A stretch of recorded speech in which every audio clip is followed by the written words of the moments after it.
Então, nós vamos começar nossa aula de hoje no capítulo 11, Portugal e Brasil, a exploração colonial. Nós vamos ver como se deu, então, o processo de colonização do Brasil, de ocupação do território, e também como se deu a exploração colonial, a exploração da metrópole Portugal pela colônia que era o Brasil.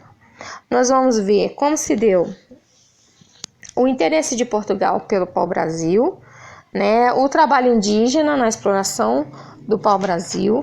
Nós vamos ver as disputas pelo pau-brasil e também o enfrentamento. Nós vamos fazer um breve resumo sobre o enfrentamento desses dois mundos, que eram os indígenas, que já ocupavam o território, e os europeus, que chegaram então para explorar e colonizar as novas terras da América.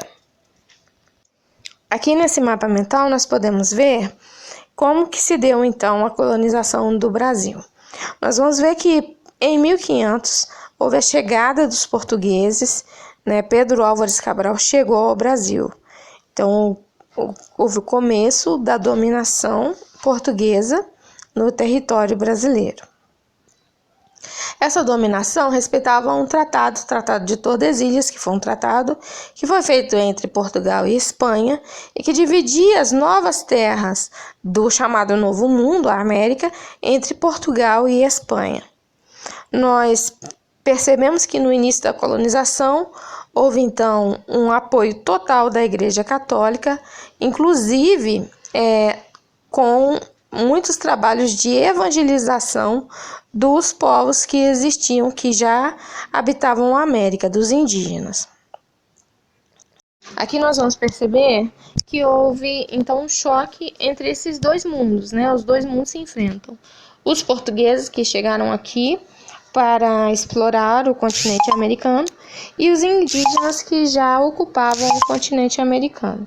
Nós vamos perceber que houve muita disputa pelo pau-brasil, tanto dos portugueses com relação aos indígenas que já estavam aqui, quanto dos portugueses com relação aos outros países europeus que tinham interesse nesse pau-brasil.